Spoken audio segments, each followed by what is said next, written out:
Bonjour à tous, vous êtes à votre magazine Réussite qui vous dit tout comment réussir grâce à la main et de Dieu. Et vous savez, cette émission se fait avec la précieuse collaboration du pasteur Honora Koudjo qui est consultant et qui nous fait bénéficier de son savoir spirituel et technique sur les différentes questions que nous abordons. Aujourd'hui, nous allons nous intéresser, comme la fois dernière, à ce livre, L'Alliance, l'assurance d'une vie réussie, écrite bien évidemment par notre consultant, le pasteur Honora Koudjo. Nous allons revenir un peu sur certains éléments les plus importants de ce livre pour vous permettre de comprendre ce qu'il faut découvrir et ce qu'il faut gagner lorsque vous achetez ce livre. Pasteur, bonjour et bienvenue sur ce plateau. Bonjour. Merci d'avoir accepté notre invitation une fois de plus. Alors, comme je dirais il y a une semaine, nous allons encore nous intéresser à votre livre. Vous venez de découvrir le monde des écrivains et je crois que c'est une très belle expérience.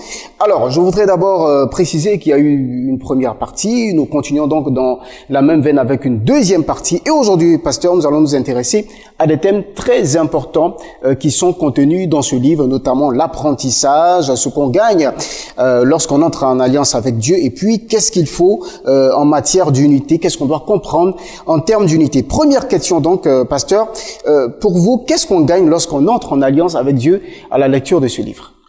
La première chose, je peux dire pour une meilleure compréhension que l'alliance est une garantie spirituelle.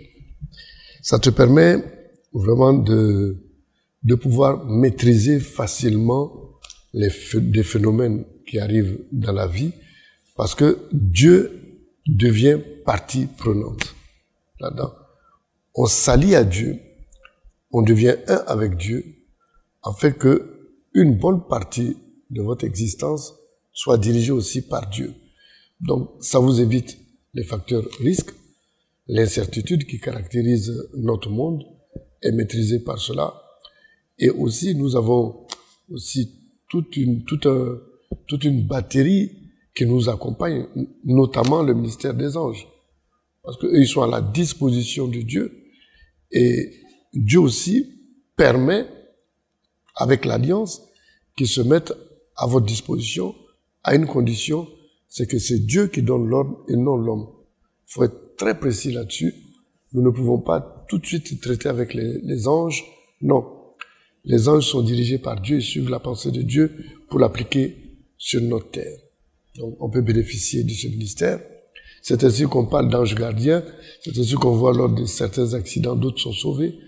Et on se demande ce que c'est la main divine de Dieu. C'est vrai que c'est la main divine de Dieu, mais c'est vrai aussi que Dieu a travaillé 7 jours. Le 7e jour, il s'est reposé. Il y a un appui aussi que Dieu reçoit par rapport à ce ministère-là pour exécuter sa volonté sur la terre. Alors justement, en parcourant ce livre, je me rends compte d'un mot qui revient le plus souvent, d'un terme que vous avez utilisé, l'incertitude. Qu'est-ce que pour vous l'incertitude? Qu'est-ce qu'on doit comprendre par cette terminologie?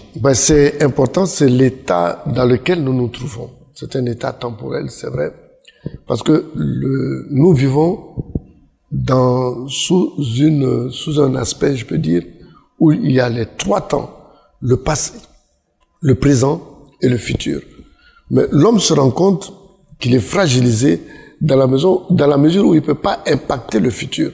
Donc, il est là, il ne sait pas de quoi est fait demain.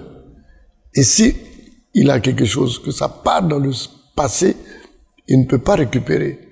Donc, il vit que le présent, ça amène l'homme à ne pas être maître du jeu. Donc, il vit dans une certaine incertitude dans la mesure où il ne maîtrise pas des phénomènes. D'accord. Donc, quand vous parlez de phénomènes que l'homme ne maîtrise pas, si nous voulons rapporter cela à l'entreprise, on pense peut-être à des faillites, on pense peut-être à des difficultés, je dirais, pour faire durer un peu le succès d'une entreprise. Je crois que c'est un peu à cela que vous voulez faire allusion. En fait, même, il faut savoir que tous les objectifs d'une entreprise se trouvent dans le futur. Et quand vous maîtrisez pas le futur, c'est difficile. On fait les business plans, on fait les calculs statistiques, les projections. C'est vrai, même des budgets prévisionnels pour le futur. Mais c'est vrai que on ne peut pas prévoir un incendie, on ne peut pas prévoir un phénomène social, des choses pareilles peuvent survenir dans la vie de l'entreprise et on se rend compte qu'on n'est pas le maître du jeu. Alors, pour une meilleure garantie, il faut passer par l'alliance. La Bible nous dit que si l'Éternel ne bâtit, celui qui bâtit, bâtit en vain. Qu'est-ce qui se passe réellement? C'est que lorsqu'on fait une entreprise, on le fait directement. On crée l'entreprise directement. Mais quand vous créez l'entreprise directement, vous n'avez pas associé Dieu. Donc lui, il est là, il regarde, mais vous ne l'avez pas invité à faire quoi que ce soit. Alors que lorsque vous passez par la 4e dimension, vous passez par Dieu, lui, il est regardant sur ça parce qu'il fait partie prenante. Et l'alliance amène Dieu à prendre partie, à être partie prenante de votre affaire. Il devient votre associé. Et là, vous avez quand même certaines assurances que dans des moments difficiles, il peut agir, il peut prévenir, il peut même guérir des situations complexes. Voici l'avantage que nous avons d'être réellement dans l'alliance, c'est amener Dieu à agir en notre faveur.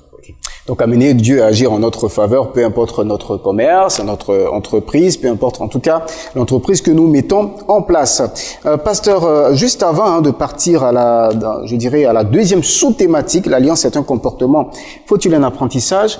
Pour un entrepreneur, je pense qu'ils sont nombreux également, pour ces entrepreneurs qui ne savaient pas, et même s'ils étaient chrétiens, que l'alliance était un moyen pour permettre à Dieu de faire pérenniser leur entreprise. Et ils ont bien évidemment construit leur entreprise, ils ont eu des difficultés. Est-ce qu'ils ne seraient pas en retard? Est-ce qu'ils ne seraient pas, ce serait pas trop tard pour eux? Est-ce qu'il y a une possibilité de faire une alliance avec Dieu, même quand on a commencé au départ sans Dieu? Bon. Il y a 2 choses que tu as parlé, donc il faut pouvoir préciser. Tu m'as parlé d'apprentissage, tu m'as parlé de moment où on rentre là-dedans. Donc il faudrait peut-être préciser. Je vais reprendre. Alors, l'apprentissage, l'alliance est un comportement. Faut-il un apprentissage? C'est la 2e sous-thématique que nous allons aborder, pas pour l'instant. La question que je posais, c'est est-ce que un entrepreneur qui a mis son entreprise en place sans Dieu, à un moment donné, quand il écoute par exemple un enseignement comme ça, et il se rend compte qu'il doit entrer en alliance, est-ce que c'est possible pour lui d'entrer en alliance avec Dieu, même s'il n'a pas commencé avec Dieu au départ? Oui, de toutes les manières, il faut rentrer en alliance avec Dieu, quel que soit le temps. Okay. C'est l'état de conscience. Le jour que l'information parvient à l'individu et qu'il est conscient de la situation, il peut rentrer en alliance avec Dieu. Il y a beaucoup d'avantages là-dedans, mais il faut aussi comprendre que dans la SA, c'est un peu difficile. Mais dans une SARL, par exemple, où il est majoritaire, c'est-à-dire que l'affaire lui appartient, il est conseillé qu'il rentre en alliance avec Dieu. Mais dans une SA ou dans une société à responsabilité limitée, où il est minoritaire, il peut être avec d'autres personnes, d'autres obédiences. Donc là, ça peut toujours aider l'entreprise, mais c'est encore plus efficace si c'est ton affaire à toi. Donc, dans ce cas-là, tu rentres en alliance avec Dieu et cette affaire rentre en alliance avec Dieu. Mais dans le cas où c'est une SA, bon, il y a d'autres personnes, souvent, il y a d'autres qui sont pas dans la même congrégation que toi. Bon, ça suppose que Dieu jettera un œil sur l'entreprise à cause de toi. Il bénira l'entreprise à cause de toi. Il aidera l'entreprise à cause de toi. Il sauvera l'entreprise à cause de toi. C'est possible aussi. D'accord. Donc, tout compte fait, lorsqu'on prend conscience de l'importance et de l'assurance comme prime d'assurance que Dieu garantit, même que Dieu propose vraiment à ta personne, je pense qu'il y a une étendue même qui se passe sur tous tes intérêts. Et il est important pour nous plutôt de rentrer dans l'entreprise parce que ça garantit pas mal de choses. Il faut que tu aies un salaire garanti et si tu as un salaire garanti, ça doit refléter sur l'entreprise qui est pourvoyeuse de salaire. Je ne sais pas si vous me comprenez. Tout à fait. Ok. Voilà, merci. On a bien compris cette première sous-thématique. Qu'est-ce que l'on gagne lorsqu'on entre en alliance avec Dieu? Vous l'avez bien expliqué. C'est que Dieu est associé dans à notre entreprise. Il bénira l'entreprise, peu importe que ce soit en SA ou en SARL. De toutes les manières, à cause de notre présence, il bénira l'entreprise parce que nous sommes en alliance avec Dieu. 2e sous-thématique. L'alliance est un comportement, faut-il un apprentissage? Mais juste d'abord, je voudrais bien savoir, qu'est-ce qu'on doit entendre par l'alliance est un comportement? Bon, le chrétien en général vit de sacrifice. D'accord. Donc, le fait d'être en alliance, ça suppose de savoir avec qui on traite. Ça, c'est la première des choses. Or, tu traites avec Dieu. Un Dieu qui est 3 fois saint, qui n'aime pas le péché. Donc, déjà, pour que tu sois en alliance avec lui, il faut régler le problème de l'alliance, du péché. Okay. Disons, demeurer dans la sanctification. Et ça, c'est vraiment un gros problème pour les hommes. D'accord. Ok. Alors, pourquoi l'alliance est donc un comportement? Alors, pourquoi faut-il, est-ce qu'il faut un apprentissage? Bon, l'alliance est un comportement dans la mesure où on est obligé de s'adapter à Dieu, de s'indexer à Dieu, de faire en sorte que, de par nos comportements, on puisse être dans sa sainte présence, d'éviter ce qu'il n'aime pas. En bref, il faut être obéissant à Dieu. C'est l'obéissance. Or, toute obéissance, derrière, suppose des sacrifices. Il y a des choses qu'on est obligé de laisser, même si ça nous plaît, par rapport à ce que Dieu a dit. C'est ce qu'on appelle obéissance. Bon, ce comportement requiert déjà un apprentissage. Ça veut dire qu'il faut essayer déjà de comprendre et de mettre ça en pratique déjà avant d'arriver chez Dieu. Comme l'alliance chez Dieu, c'est comme un mariage avec Dieu, Dieu nous permet de faire un mariage terrestre avec une femme. Et lorsqu'on fait un mariage avec une femme, on constate que le mariage, c'est la gestion des différences. Nous sommes différents à Dieu. La femme est complètement différente de nous, de par le sexe, de par le teint, de par le caractère, de par l'éducation, la tradition, tout est différent. Et comme il est mentionné dans le livre de Jean 17, il a dit soyez un. Donc on se débrouille pour être un avec la femme, pour accepter la femme, pour pouvoir faire mourir les différences qu'on a, afin que nous puissions vraiment bien s'adapter à elle. D'habitude, on rentre à 22 heures à la maison. Mais quand on est marié, on est obligé d'être à 18 heures, 19 heures. On est obligé d'être responsable. L'argent que tu as, tu ne peux pas dépenser n'importe comment. Tu es obligé de prévoir l'école, tu prévois aussi l'entretien de la femme, la maison et autres. Il y a un comportement qui va ressortir du mariage et en général, ce comportement est un comportement de responsabilité et aussi de sacrifice. Donc, si tu réussis le mariage avec une femme, le mariage terrestre qui se manifeste par l'alliance que la femme et l'homme mettent au doigt, c'est une alliance. Maintenant, tu peux tendre vers Dieu. Parce que tu as l'habitude, tu as l'éducation du sacrifice. En allant vers Dieu, tu vois aussi que là-bas, pour être un avec Dieu, tu es obligé d'abandonner des choses qui ne plaisent pas à Dieu. Comme si tu te maries, les choses qui ne plaisent pas à ta femme, pour mieux t'entendre avec ta femme, tu es obligé de les abandonner. Donc il faut passer par un apprentissage pour réussir l'alliance avec Dieu. Ok. Merci, pasteur. Dernière question, dernière sous-thématique. Il nous reste quelques petites minutes, je crois 2 minutes. Alors, dans votre livre aussi, dans la deuxième partie de votre livre, il est question d'unité. Mais est-ce que vous pouvez mieux nous expliquer ce concept? Bon, il faut d'abord savoir qu'au ciel, Dieu est un. S'il est un, il n'y a pas de temps, le temps est égal à 0. C'est lorsqu'il y a 2 positions qu'il y a l'espace-temps qui surgit. Donc c'est nous qui connaissons cette dualité et chez nous, effectivement, il y a l'espace-temps. Et tant qu'il y a l'espace-temps, il y a erreur. Bon. Donc qu'est-ce que ça veut dire? Ça veut dire que Dieu nous dit que lui, il est un. Et il nous demande d'être un. De viser l'unité. Et la meilleure façon de viser l'unité, c'est dans le mariage. Car il a dit, l'homme quittera son père et sa mère, s'attachera à sa femme et les 2 formeront un.